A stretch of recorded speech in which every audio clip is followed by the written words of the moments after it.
Ladies and gentlemen, welcome back to Tiny Blue Games. My name, of course, is Seesaw or Chris, and today we're talking about WildStar and what a day it is. This is actually a video from a while ago when I'm level 36. I'm actually in the 40s now, and for the first time ever since I started recording my leveling process, I am at a point where I need to actually rush to get videos out because I've leveled so quickly. I know, pretty crazy stuff.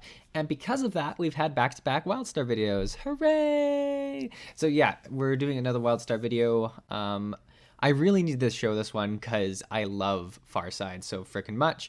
From the fact that the map itself looks like some weird elephant teacup situation. Or teapot? Elephant teapot, right? You know, with the handle, and that's what I see anyways. What do you see in the map of Farside? Let's have that be the question of the day, if I remember to make a question for this video. What does the Farside map look like to you? But if you've ever wanted to fly a spaceship and shoot someone down, this is the place to do it. I mean, realistically, the actual combat is, you know, pretty meh, but it's a pretty cool scripted quest. Like, you're chasing someone down, shooting rockets at them. It's the fact that it's a real quest chain where you're like, you know, you're kind of investigating the situation, you find them, they try to escape you in a ship, you chase their ship down, and then you know, chase them down and bring them in once they've crashed into the ground. And I think it's a really cool way of telling a story. And, you know, a lot of people give WildStar a bit of smack because its quests are not the best part of the game. They're not the best part, and I'm willing to say that. They're WoW-like quests, very traditional question mark, you know, to exclamation mark sort of system, with some good story and some good, you know, dialogue from time to time, but it's not, you know, revolutionizing quests by any means. The thing that really makes the leveling process engaging is the actual combat, which is great. And that's what I mostly enjoy doing. But in terms of quests, it's still pretty meh. This, however, is one of my favorite quests. It's a very cool quest to sort of watch.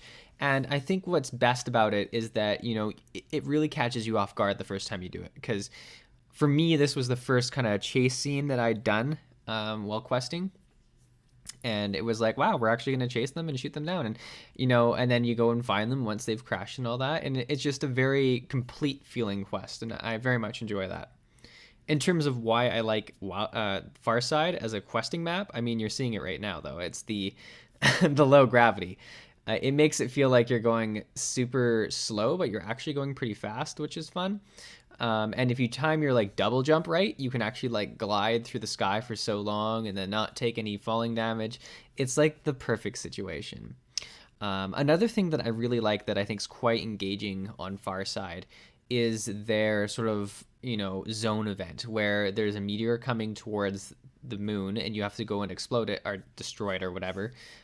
With whoever's on there, and you kind of get an invite to go and do it, and it's a very cool idea because I play Guild Wars 2 and a lot of games that have dynamic events, and that's kind of what the meteor incident is. It's a dynamic event, but where in most games you have to be in the right place at the right time, and you know, it just happens kind of on cycles. This one happens in cycles as well, but it extends an invitation to everyone on the map, which is something that you don't see very often, where, you know, you actually have the choice. Do you want to participate in this, or have you already done it like 50 times and don't care about it at all? Are you in the middle of like something super important and don't want to get, you know, moved away or something like that? It's a really smart design. You know, you could argue that it's not super, you know, it's kind of intrusive because it does just bring up a UI box that says, hey, do you want to do this? As opposed to you running into something naturally. But I think it's actually almost better this way, where you do have that active choice to do it or not. Because I know the first time I'd gone through this, you know, back a couple years now or whenever, I was so interested when this came up. I was like, wow, this is super cool. And so was everyone else who was leveling at that time. So we had a ton of people show up. It was a really cool event. And it really meant a lot for me in terms of what the game had to offer. So I thought that was really cool. I do feel like they don't take advantage of it as much as they could.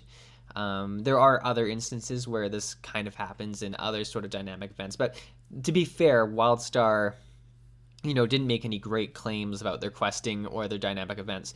The game itself was meant to be, very WoW-like in some situations, but then completely different to WoW in other situations. I don't know. I've read this YouTube comment that was calling it, like a YouTube comment on my channel, that was calling the game a WoW clone and how that's why it's so unpopular and stuff like that. And to be fair, you guys, seen my videos. I occasionally get a WildStar hater from time to time, and we all know that the internet's filled with them. But I was just like, that's such a weird reason to hate WildStar.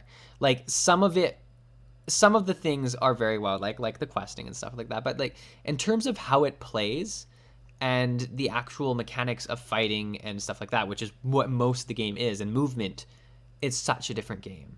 I think the big reason people tend to draw that sort of WoW vibe from it is the graphics. And I often do wonder if the graphics are one of the biggest things that hurt the game.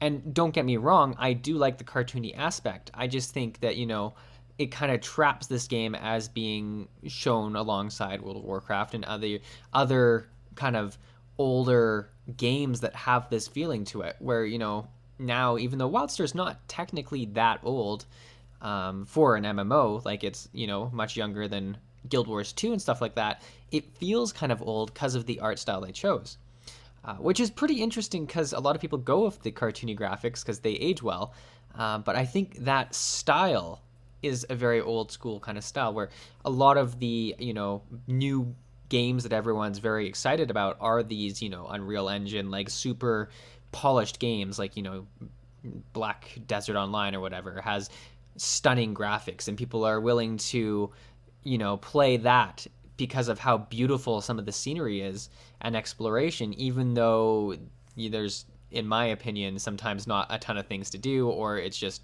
pointless grinding. But that's a topic for another video.